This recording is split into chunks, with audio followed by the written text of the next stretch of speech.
Police Squad in color.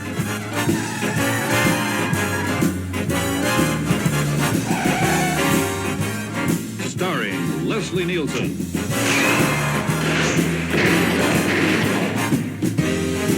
Also starring Alan North. And Rex Hamilton as Abraham Lincoln.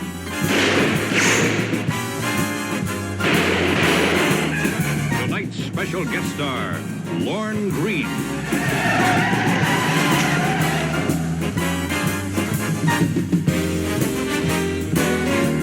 Tonight's episode, The Broken Promise. Welcome to From the Files, a Police Squad in color. I'm your host, Mike White. Joining me is, of course, Mr. Chris Sashu. You should call me the assassin formerly known as Zazu Pitts. And, of course, along with me is Mr. Mark Begley. I am not an animal. I was looking for my quote. I'm like, what did I write down? On tonight's episode, we are talking about a substantial gift. It is the first episode of Police Squad, the sadly short-lived series from David Zucker, Jim Abrams, and Jerry Zucker, the team known as ZAZ. This one originally aired March 4th, 1982. I will be harping on these air dates because these were not aired in order. You can go ahead and just suck it, Firefly fans, because this show was played all out of order, and if memory serves, they moved it around channels and times as well. They wanted to kill this show pretty much right out of the gate. They just said, yeah, people didn't get it, I don't think.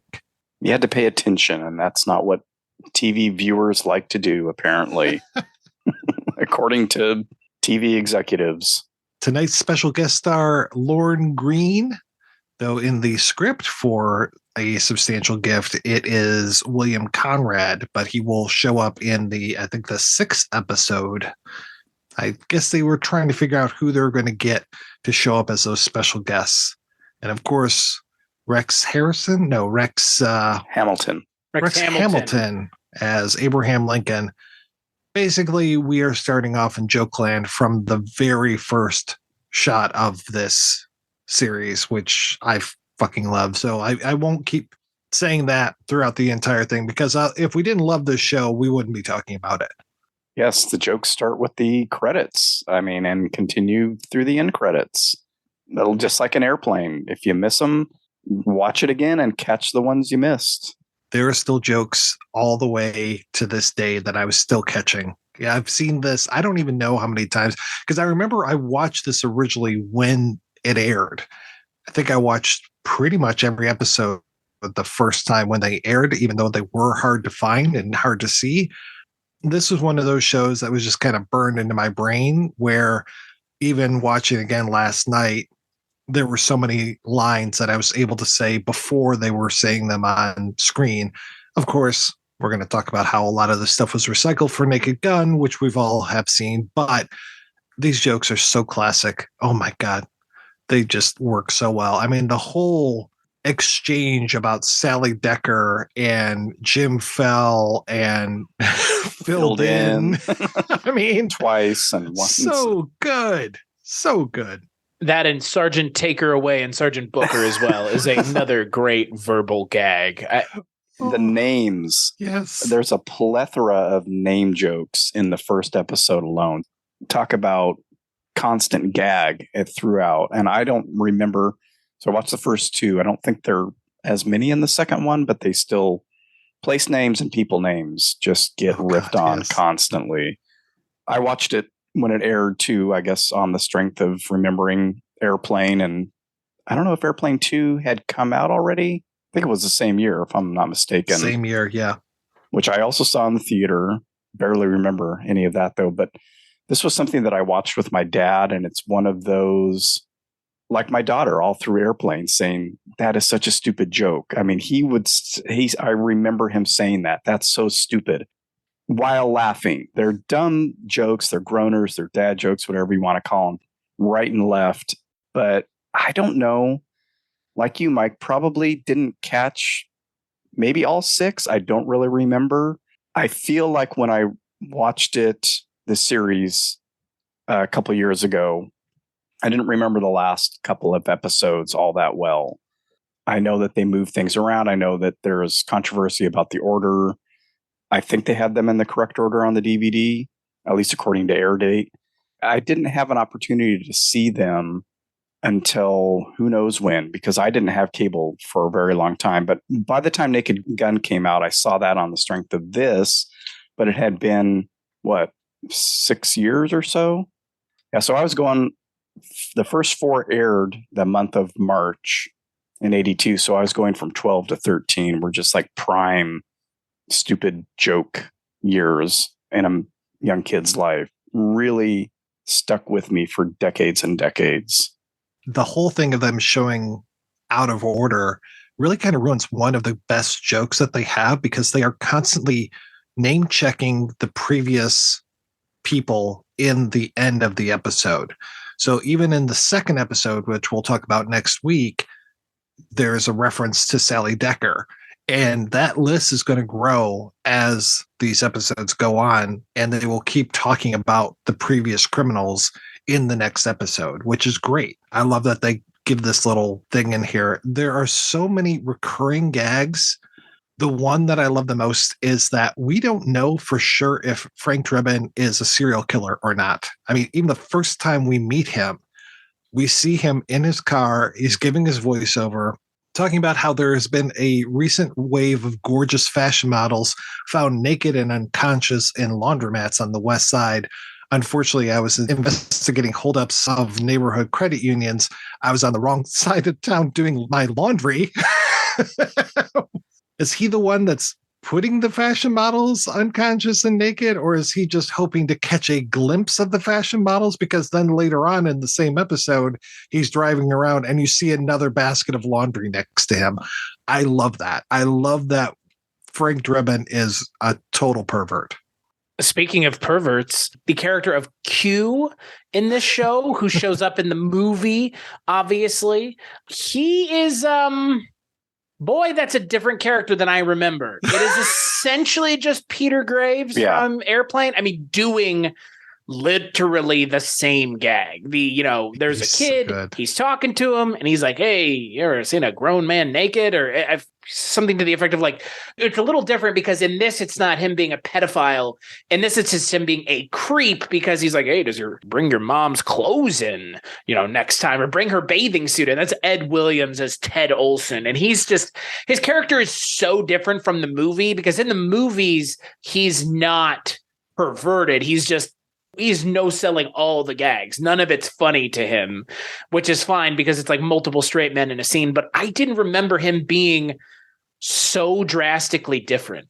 I can't remember if it's the way that the water glistens off of your mom's skin when she comes out of the shower. Yep. Yeah. I love it. Bring back some swimwear next time when you come. Yes. Yeah, it's the Peter Graves gags all over again, which is great. I love that, actually. It's like a mix of Airplane and what Naked Gun would become the movies. It's still kind of riding that line because they do have a lot of verbal gags. There are a fair amount of visual gags as well.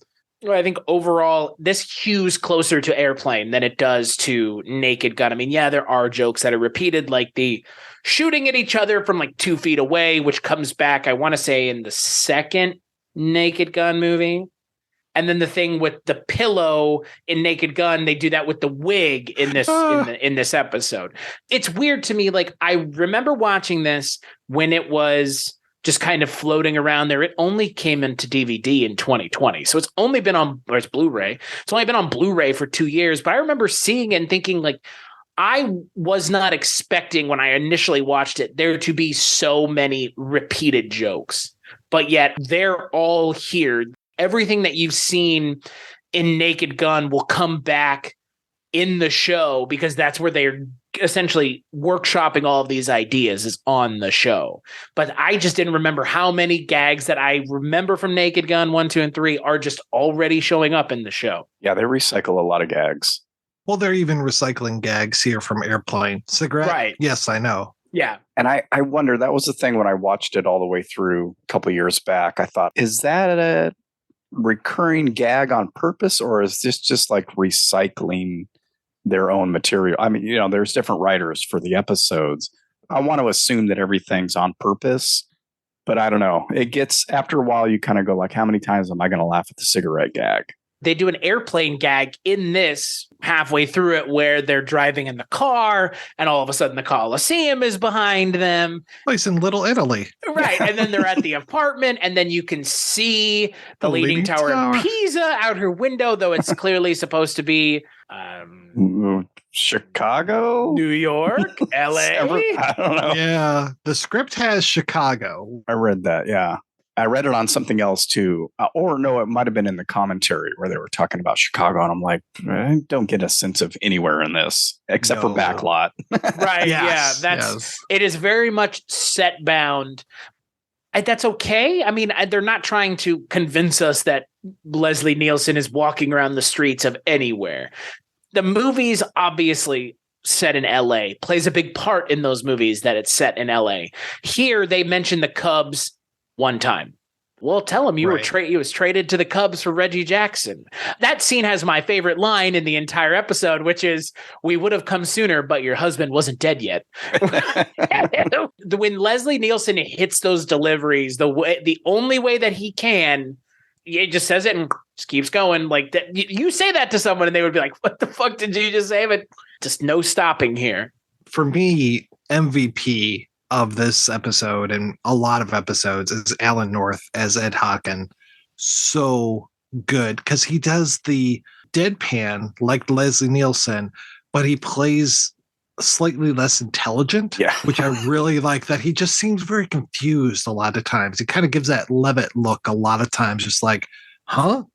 And I love that. I love him and his approach. And I love the introduction of him in the credits with the guy on fire running out of the squad room. The police was being shot up in the process, too. So good.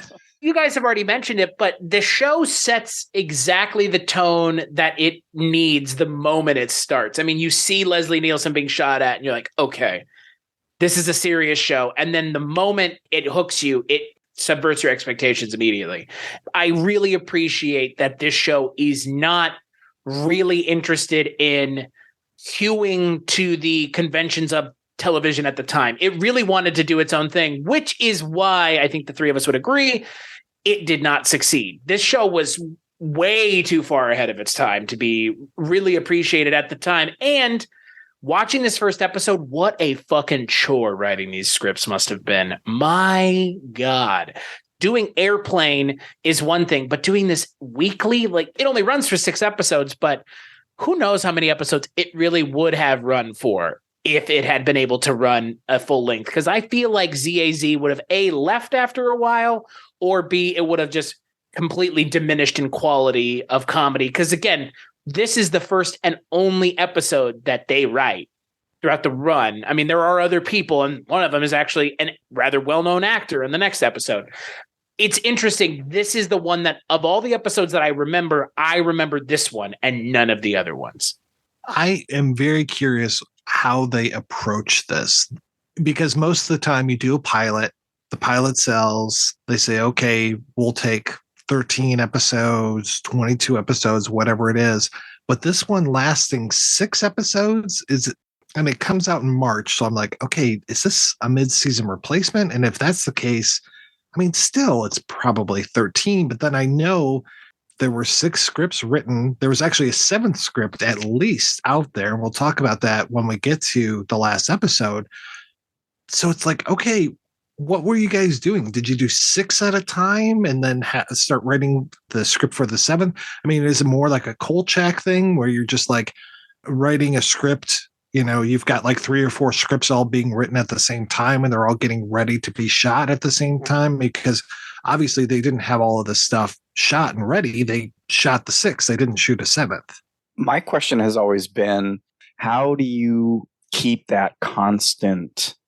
There's not a minute that goes by on any of these where there isn't a visual, verbal, or combination of the two jokes happening. There's no stretch of time where there isn't something happening. I don't know how anybody could keep up that pace with jokes. That wasn't just a comedic genius. Not that they're not comedic geniuses. I mean, that's up to debate. I can't even imagine thinking beyond, here's your order for 6 for this mid-season replacement. We'll see what happens. David Mish wrote the 7 script, Testimony of Terror, and his note about it was, while all the produced episodes were written by 3-person teams, and he says that he worked with Robert Wall and Tino Insana, the 7th was to be written and directed by me, meaning David Mish. We were canceled after 6. His is more of a parody of Goldfinger meets Ironside, and some of the gags actually ended up in Top Secret. Omar Sharif being crushed is a gag that's from his Testimony of Terror. So I'm so curious just about the history of this. I would love to talk with these guys and find out more information. I'm wondering if maybe I can drop a note to Joe Dante, who we'll talk about in the next episode since he directed that one. Find out a little bit more. You mentioned M Squad. So you've got the shell of things by parodying M Squad, just like how we did 0 Hour in Airplane. And then after, even in 2 episodes, it's like, okay, the case gets tough. And so then Frank goes to Johnny. And I fucking love Johnny. And I know that the gag is supposed to be that Johnny is supposed to be like the young kid who's polishing shoes and stuff, but he ends up being this really old man looking guy. He's so good. And I love the way he's always looking around furtively and giving so much more information than he could ever possibly know about any topic in the entire world. And for me, the best part of it is always who's the next person to sit in the shoeshine chair, because that is always great. And this one is what? Life After Death, right? The priest sitting down. The priest. Mm-hmm. So good.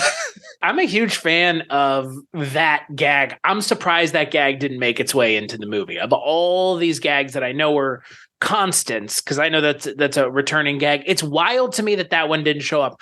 Also want to point out William Duell, pretty good in Elvira, Mistress of the Dark as well, which is the only thing I can think of him being in.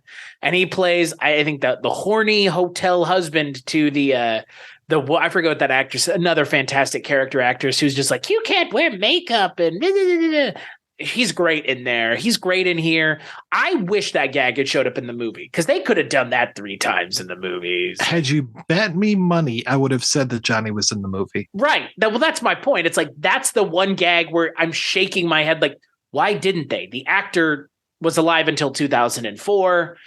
Maybe they didn't think it played. I can't imagine what it is. It plays really well on TV. I think it plays really well within the framework of the episode, given what they're spoofing and what that is trying to evoke. Yeah, it's very strange to me that has no place in the movies. And there's not even like an analogous in the movies. I guess there is in the first one where he's like that whole back and forth with the guy on the dock, where he's paying the guy on the dock and the guy on the dock pays him money to get the information. But that's as close as we get within the entire framework of those films. They never reapproach this joke, but they do it at least in the first 2 episodes. I think he's in every single one. I believe it's a recurring gag. I want to say yes, yeah. And I'm only familiar with him from One Flew Over the Cuckoo's Nest. Oh, that's right. He's one of the patients. Yeah. Wow, I forgot all about that. Was that E.D. McClurg you were thinking of earlier, Chris? Probably. Okay. Sorry, I don't want to put you on the spot. No. She is she in Elvira? I want to say that she was part of that whole comedy club. She plays Chastity Pariah. Oh, that's right. It's Pat Crawford Brown. Thank you. Who plays William Duell's husband. But again, like all of those 80s actresses kind of fall into the same camp, the same kind of character, always playing that uptight female character, but they do it so well, obviously.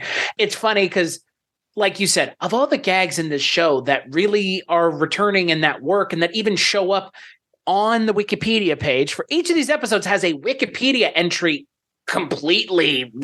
You don't even, I mean, not saying you don't have to watch this show. You should totally track the show down. It's like $12 on Amazon. You can see a lot of the show just by reading the Wikipedia entry, because they have like half of the gags just laid out for you. It's kind of insane, but I think it speaks to the quality and the kind of intricate writing of the show that even to write a synopsis of this show is an in-depth process. I think I have an answer as to why maybe he's not in the movies. It feels like with this, they did the same kind of approach as with Airplane, where it's more of a time. There are modern for the time references, like the Reggie Jackson reference, but it feels like they're hearkening back to 50s and 60s cop shows. And this would work. Johnny, the Shoeshine Boy gag, would work in a 50s or 60s cop show. If I remember correctly, and again, it's been a long time since I've watched the Naked Gun movies, but that's really contemporary. That's supposed to be set in the here and now of late 80s LA. Maybe it just doesn't work with that. To be fair, though, wouldn't that be the gag? That would be the joke. Yeah. Mm-hmm. Yeah. I could see it in the movie, but yeah, I think you're probably right to your point. It just doesn't, it wouldn't. Yeah. Also, the city that they're setting it in the movies is LA. Right. Yeah. And this is timeless and placeless and set bound and studio bound and rear projection. Yeah. Very much in reference to those shows where, I mean, I didn't watch Dragnet a lot when I was younger, but I did watch Perry Mason and Ironside, and trying to think of some of the other cop shows where it was very much that generic wide open set space that's prominent, and especially in this first episode in the Acme credit place that the whole action takes place in, or the main action, where it's just this wide open. Your building wouldn't be that big. And same with their police station and everything else, where it's just this huge wide open space. It doesn't quite look right to the eye, but that's how those old shows were. It's got to be big for Norberg to fit in there. Or Al, you mean? Al, sorry. I thought his name was Al Norberg. Nordberg comes on the third or fourth episode. Oh, really? Okay. Nordberg is the doofus cop that comes in a little later. And I think Al, that's what I always thought too. And I had to look at the cast lists and the Wikipedia and all that stuff to straighten that out for myself, because I'm like, is Nordberg the tall guy? That's what I always thought. Are we seeing his face now, or what? Is this a separate character? Because he comes in later. He's not in the first two episodes. Nordberg, the character. I just remember him mainly from the Locksmith episode, because he has a lot to do in that one. I can now picture him. Now that you say that, I can picture the actor in my head. Yeah. You're talking about this, the role that ends up getting replaced by O.J. Simpson. Everybody's favorite Hertz rental car spokesperson, O.J. Simpson. Yeah, I was confused as well. I thought his name was Al Norberg, so my bad. So I kept waiting for the tall guy to show up in the movies. And I love that gag. And I love the gag of, you've got something on your face. No, the other side. And it's a half of a goddamn banana. Just thump right out. I mean, just boom. Just the landing of that banana on the table. So good. Oh. I think my other question about, watching this show now in 2022, knowing why it gets canceled, knowing how quickly it got canceled into its run, could a show like this work? And does the show already exist? I mean, in a lot of ways, Matt Groening talks about this show and how this show would have killed if it had been on 20 years later. It would have, but I would contend Matt Groening built upon the ideas of this show with The Simpsons. I mean, yeah, The Simpsons is not a live action show, but plenty of visual and verbal gags in the early seasons of the show. Maybe not so much recently. I cannot speak to most of The Simpsons past season 13. A lot of what modern comedy becomes is due in a lot of part to not this show, but ZAZ and kind of where their influences lie and who they influence and what they're trying to do, which is never give the audience an opportunity to catch their breath. That's what it feels like. I don't know if that was their intention, but as an audience member watching this show, critically or non-critically, there's not going to be a lot of time where you're not being fucking bombarded with stuff incessantly. The show works in spite of that being a really hard sell. I feel like it's a hard sell to really be like, we're going to have a 20-minute episode of a show where you have to be engaged the entire time. That's not easy. Yeah, I would say the closest we come to this kind of stuff for now is probably the Seth MacFarlane stuff, especially Family Guy. Right. But with that, you've got the way that those jokes are structured is so different from how this is, because the jokes are very much, I think you always say, Chris, they hang a lantern on them, right? Where it's like, oh, well, that reminds me of the time when blah, blah, blah. And then they have the joke. That reminds me of the time Chris Walken went to go order Froyo at TCBY and they didn't have chocolate. It's like, wow. It's like that. And then they cut to him doing it. That's for a long time. That was all Family Guy was. And probably still is. I'd be able to wager a guess. I mean, whatever those, what was it, dolphins with balls with names on them that they just push into the tube and then they come out and that's how they write the jokes. Yeah. I mean, what, they put a bunch of monkeys in a room with a bunch of typewriters. South Park, man, the way that they went after those guys, holy shit. That was the best vicious. of times. It was the blurst of times. Blurst of times. That's stupid monkey. That is what this feels like, that, but less reaching. Family Guy always felt like at some point it just started reaching for the jokes as opposed to letting the jokes happen organically. Right. And I appreciate Police Squad. Yeah, the second episode, maybe not so much, but this episode really is just every cool, funny, worthwhile gag that ZAZ has, and they pull it out of their bag for this episode. For understandable reasons, the first episode of their show. So they want to make sure it lands. That's why they directed it. That's why they wrote it. This episode in particular, I think really is start to finish very funny and also full of like a lot, like we've kind of already mentioned, a lot of gags that not only come back in this episode, but are going to resurface over and over again to, like you mentioned, Mark, a lot of diminishing returns. Well, and this also does that thing that you were talking about, Mark, in the last episode where you're talking about the ZAZ rules of comedy. And I really was picking up on that while I was watching this whole idea of if something is funny happening in the background, don't have it funny in the foreground. So Frank and the captain speaking, and you've got the guys with the gurney wheeling out that long gurney that just keeps going and going and going. And then they cut and you see the end of the gurney inside of the building. And I love that, you know, the conversation that Alan North and Leslie Nielsen are having isn't that funny, but that sight gag going on in the back is amazing.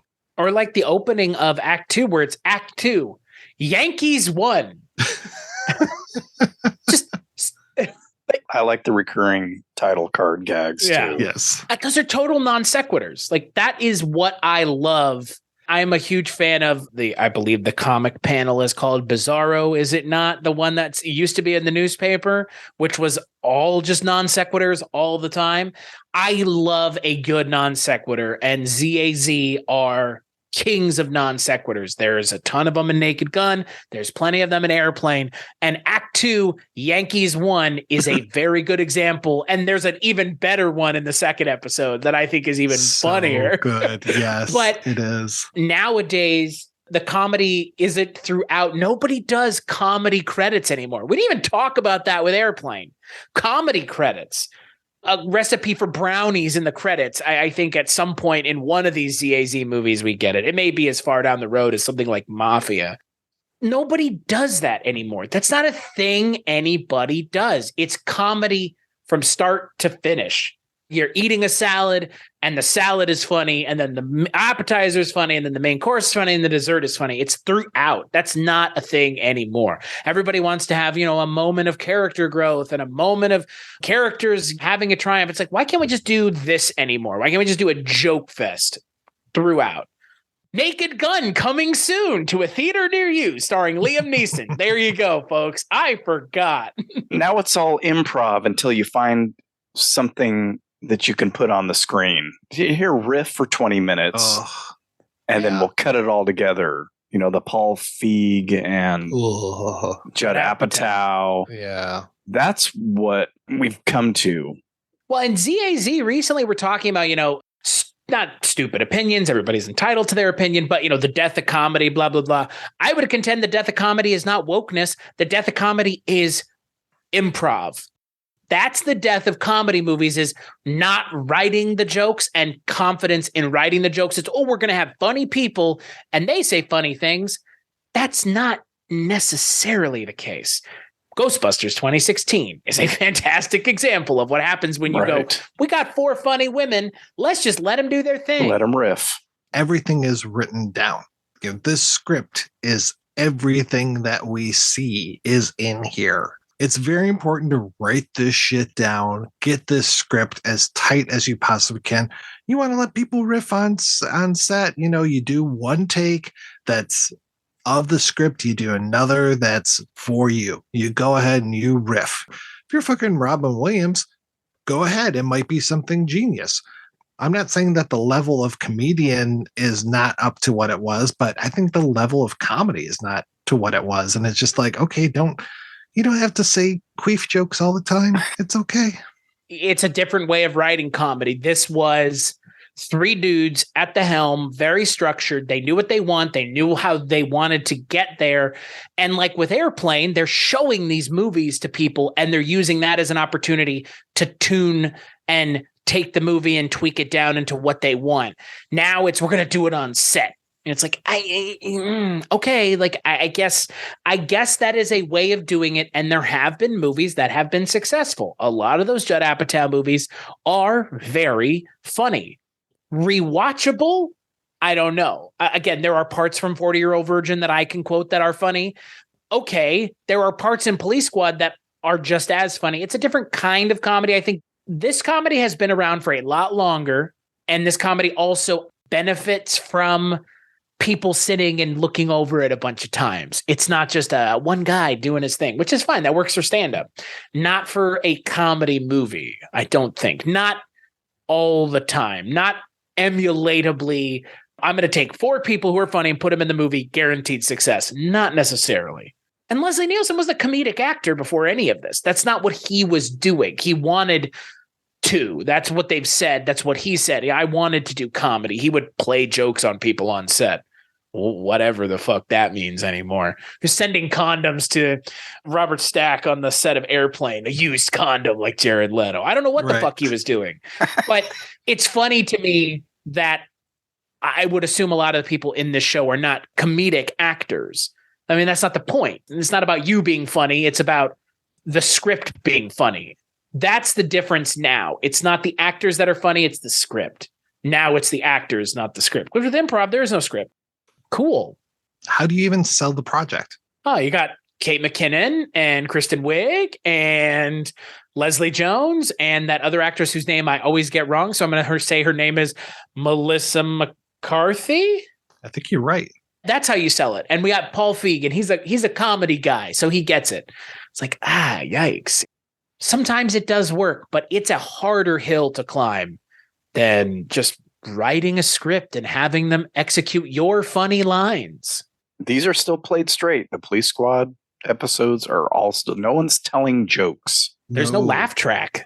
No. They fought against that. Which I think if there had been a laugh track, this show would not work nearly as well as it still does. Oh, God. Can you imagine? If you want a laugh track, just listen to them on the audio commentary. And there's your laugh track because they laugh at their own jokes quite a bit. I don't blame them. They're pretty funny. So, yeah. Improv thing has become like the gold standard. Mm-hmm. And it's not even really improv because you're recording something. So you can do it a million times. Improv on stage and what we call improv for movies or TV shows is really just like testing things out. Unless it really is improv. Some of the best moments of improv in film are not even comedic movies. The thing that jumps to my mind, not a huge fan of the movie, not a huge fan of the director, not even a huge fan of the actor involved.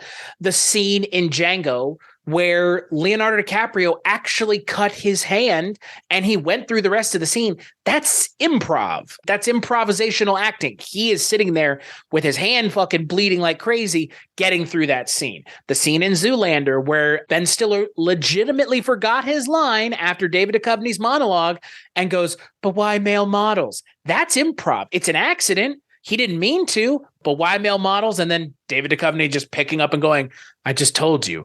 That's all improv. That wasn't them doing it a million times. It came out of necessity. And that for me is when improv works, is when it comes out of necessity, not that's all you've got. Would Naked Gun work in a improv only comedy sphere? It's not a totally modern thing because I remember watching Grumpy Old Men, and at the end of the film, I believe it's running through the credits, they have Burgess Meredith giving alternative lines to some of his crass jokes in the movie. It's different every take. To me, that's sort of what they're doing now in these movies. Like for every fucking line, it's like insert funny line here. Even all the way, back to like Die Hard and stuff. I know Stephen E. D'Souza was on set just feeding lines to Bruce Willis, and he would say a bunch of stuff and they would record him. But at the same time, the script existed before that. And then it's a matter of like picking the best line. So I don't fault that. But the one that really gets me though is when the comedian will think that they have a funny line and then they'll do 2 or 3 more funny lines and the scene lasts for way too long. And I get that a lot in things like 21 Jump Street or some of these Paul Feig movies where it's just like, okay, one joke was enough. You don't have to have 3 jokes. In this, you tell one joke, you move on to the next joke, you move on to the next joke. Sometimes you come back to that first joke if you need to or want to have that little callback, but it is not just layer. The first one was funny. The second one was kind of dumb. The third one was absurd. Yeah, no, we don't need that. For me, that kind of comedy sometimes does work. It's a very specific scenario. And not only is it a specific scenario, it's a specific kind of comedian.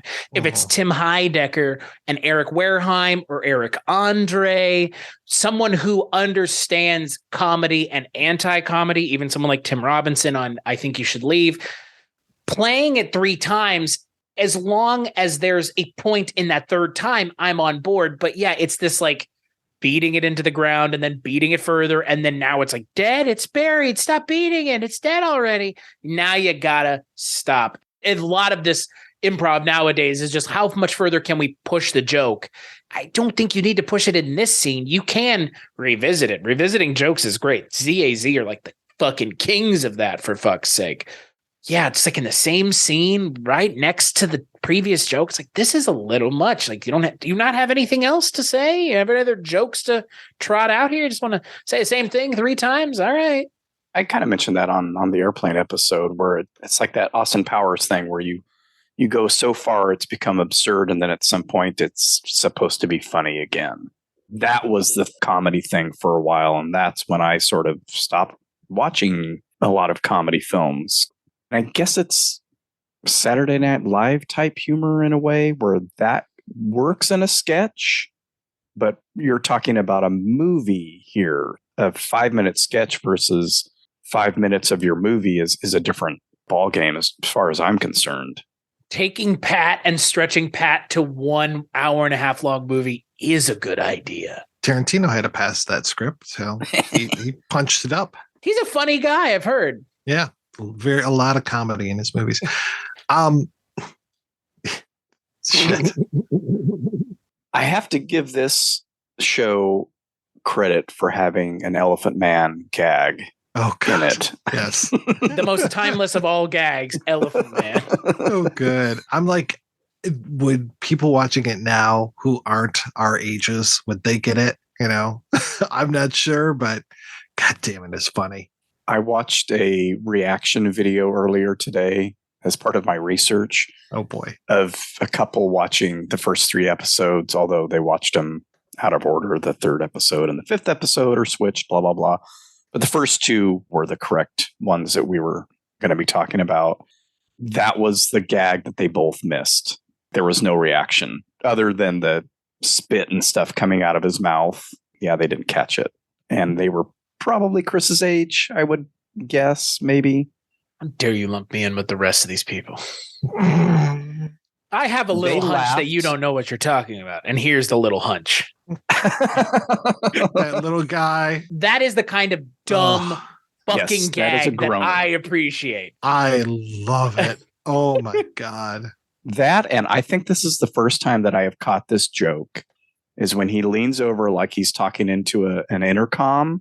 That's the joke I thought you were talking about. Chris is talking about the joke with the hunchback at the end. When they're doing right after they do the take her away. And here he is right here. I love that. The one I'm talking about is in the police station, and Frank leans over like he's pressing the intercom button and gives out these orders, and then they cut to Right away, Captain. yeah, the little person. I'm like, I have never noticed that joke before. That was brilliant. I love that. So good. That got a big laugh out of my daughter too. I appreciate the fact that it's just, they don't leave a moment without a joke. The scene where you have Drebin talking to Sally Decker on the phone, and he calls her and he puts the handkerchief over the Oh, phone. God. You don't know where this joke is going. And then they cut to her and it's just a completely different voice. But they don't make it, they make no light of it, nothing. They don't have her freaking out or anything. And it's stuff like that where it's like the people who were writing this show understand that you have an opportunity at every point to tell a joke. Sometimes you don't need to, but in a show like this, it's almost like they can't help themselves. And I appreciate that. It's like they're going to say a little hunch, and oh my God, here comes a hunchback, or Sergeant Take Her Away. It's like, that is his name. When it's this kind of show, that's what I expect. And they always, at least in this episode and in Airplane, and a lot in the original Naked Gun movie, they always have this innate ability to deliver. Well, and when he does that, it's the exact replica of the orthodontist's voice. Right. So he sounds Yeah. exactly like the orthodontist, who is apparently ADR'd in the Really? only person that's ADR'd in the show. That's what they said in the commentary. They're like, he's looped. No one else was in that scene. I like that his last name is the same as Leslie Nielsen's name, the doctor in Airplane. And I think that name, what is it, Zuftig or something? Zubitsky or Zubitsky? Zubitsky, that was one of their neighbors when they're growing up.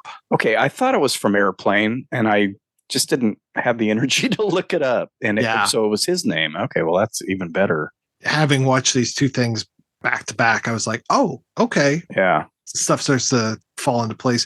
I read in the trivia that translates to Tooth Man. I don't necessarily buy that. So That would be too good. providential, I think. Yeah. I don't know. So much bullshit on IMDb. I don't know. IMDb is a great place to get all of your trivia. And stuff that you definitely want to read out loud on a podcast and claim that it is the gospel truth. It's true. Yeah. I'm kind of surprised throughout this entire time that we've been talking about this first episode of the show, we have not mentioned one of the more, I guess, iconic gags, reoccurring iconic gags. The one that I've seen out of context the most is the freeze frame gag at the end. Oh, God. Oh, yeah. I mean, we'll get to that. Which is just so fucking stupid. And then not only is it stupid in this episode, stupidly hilarious. I mean, not, oh my God, eye roll, but it's stupid and it works. And then they up the ante in the next episode to the logical next degree. The freeze frame gag at the end is great. You have Frank Drebin and Ed sitting there laughing, and then they freeze. And then Alan North is the one who starts breaking first. Yeah. And he starts just like looking around. Doing his mouth. Yeah. He can't hold it as long as Leslie Nielsen. And obviously, I'm sure they were like, you guys need to start like getting sick of it the longer this goes on. But kudos to Leslie Nielsen for holding it so unbelievably long without ever blinking or anything. And man, honestly, it, as much as I love some of the verbal gags, it might be my favorite visual gag in the entire run of this show, because I like that they just go, well, nobody's really explained why anyone does this, so we're just going to have them have no idea why this is happening, which I think is just a funny kind of like metatextual gag on top of everything else, because it only is funny if you know what they're trying to make fun of. Otherwise, I mean, yeah, it's funny that they're frozen. You really do have to have some frame of reference for some of these TV specific gags, at least TV at the time. Oh, God. Yeah. Yeah. There was an amazing video that I saw years ago where it was every beat before and then freeze frame of the end of Chips. So just that like little like, ha ha. And then like off to the next one. And it was just over and over and over again. In a show that we talk about weekly or monthly, they do it. They do it in Barney Miller every Damn time. straight. It's every episode of Barney Miller has it. Columbo's got all those stills at the end. They don't do the freeze at the end, but yeah, there's definitely that. We watch a lot of Murder, She Wrote in this house, and they end every episode like that. And every time they do, what do I think of? Police Squad. Every fucking time. Seeing them do that has changed the way I see those scenes now, which, like you just mentioned, Mark, I have to give entire credit to that to ZAZ, because I've seen people do it since, but never have I seen it done as well as I've seen it done in this first episode of this show. And then definitely in the next episode, it is even funnier, which to end your show with a really standout gag, got to give them credit for waiting until the last moment to do it. But then the fact that they nail it again in the next episode is a testament to the people writing this show and the expectations that they clearly had for not only themselves, but also the people that they're going to be bringing on to work on this show, because this is the only episode that they have writing credits on. And directing, did they direct any of the other episodes as well? Just this one. Credit-wise, they only wrote and directed ZAZ this first episode. There's another sight gag in here that I think maybe got riffed on years later on another comedy show.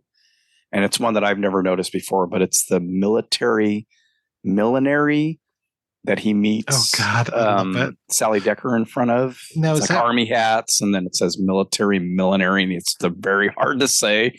And when I saw it and I tried to say it in my head, all I could think of was Rural Juror from 30 Rock. I don't know if they they pulled it from that or not. That all-night wicker store. Yeah. All the people coming out with their wicker furniture. That's the one gag I don't get at all. Like, I don't understand why it's a wicker store and why it's a 24-hour wicker store. It makes no sense. That's Pier why. 1 Imports existed in 1970. Maybe that's the reference. That's why. Was Pier 1 Imports open all the time? I don't think so. No, who would need wicker furniture and who would need it 24 hours a day? It's like Spatula City, you know? Spatula City.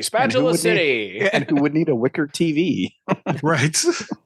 Good. There's so much that even y'all who've seen the show however many times, watching when it came out, still spotting sight gags. Like, I can't think of a lot of comedies that even have come out in the last 10 to 15 years where I'm like, I would rewatch it and see something new or notice something else. Much as 40 years ago. This is a lost art. It really is. Like, and people really did try with, like we mentioned, Epic Movie and Disaster Movie and whatever fucking iterations of those there are. But even this television show, this 20-minute episode, is better than most of the parody movies that came out post Scary Movie 3. Or you could even say post Scary Movie 1.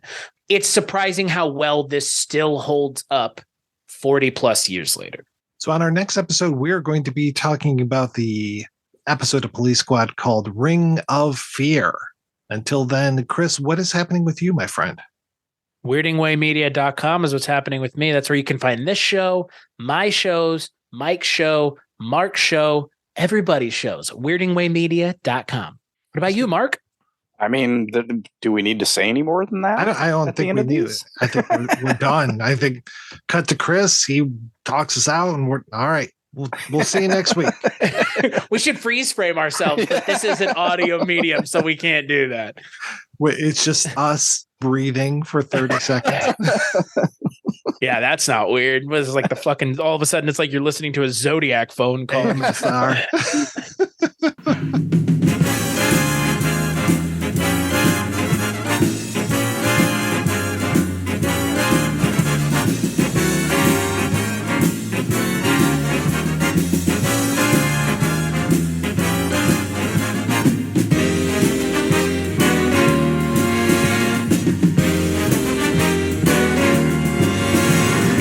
Tune in next week for another exciting story from the files of Police Squad.